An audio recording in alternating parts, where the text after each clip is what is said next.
The last 2 decades have brought a massive shift to our culture. The technological revolution that first took root in the big cities has spread into the rest of the country. Books, newspapers, and magazines are being replaced by e-readers, smartphones, and other digital devices.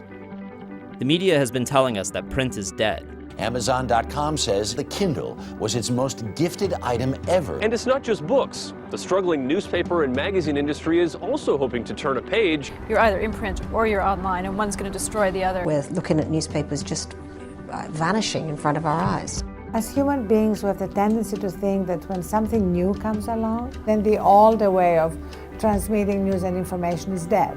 And so we ask these fundamental questions. What is print for? We wanted to find out what would happen if all print disappeared for 1 week in a small American town.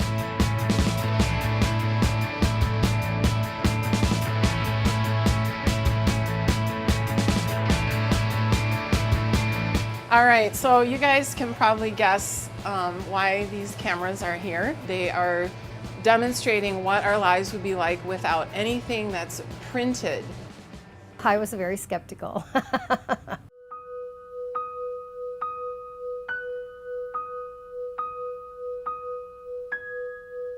After selecting our participants, the next step was to remove printed matter from their homes, their schools, and their businesses. All of these things will be gone. Not just the obvious things like books and newspapers, but anything with printed words or images.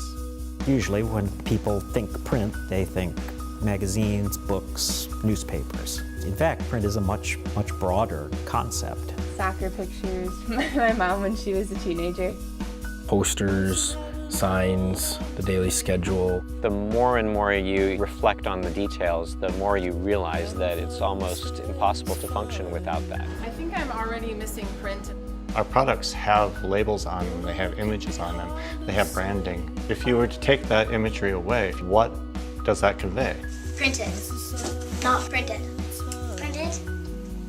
Yes. Printed? Yes. Printed? Yes. Fan, you don't have a lot of clothes in the old, Printed? Yes. I gotta get these. But they're printed. If I walk down the street, I will see hundreds of printed things just between here and the subway. Take all that away and the world is going to look very different. Really put a hole in my recognize the label on the bottle. I can't see the label, so I can't decide. I have to admit that the visual is everything to me. What the heck is going on here? How do I know what's what? I know one's generic and one's name brand, and I don't know which is which. I miss it. I miss being able to identify and having the choice.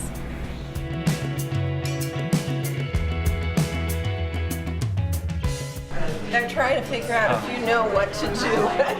It kind of makes your head spin when you try and figure out how to cover and change all the things that go into a kitchen. When I would come back, it felt pretty chaotic. Maybe do something different with the drinks. We gotta do all that. Am I stressed out at all? You gotta pick your own. I think that's an understatement. It takes a while to get used to being completely dependent on electronics. We're here at the summer campus of the Frank Lloyd Wright School of Architecture. It's considerably more difficult to not have all this information in front of us to shuffle and hand around. You know, everyone has to look at the same thing at the same time. This method, it's not working. I'm certainly not satisfied. At the end of the day, it's bits and atoms. What print gives you is an object. And what an object gives you is a tactile experience, the ability to not just have the content on the page, but the page itself. This affected me from the moment I got up to the moment I went to bed. It's been harder than I thought it would be. And it's like I didn't exist without books. I missed having things on our walls. There's something about our physical world that we can't deny. We read magazines and we look at photographs. We just have all of this rich textural stuff around us. I don't even know if it's possible to comprehend a world without printed material. Just because we have a new form of technology doesn't mean to say that old form of technology are going to be out the window. The funny thing about change is that we don't really notice it happening to us. We notice when it has happened to us.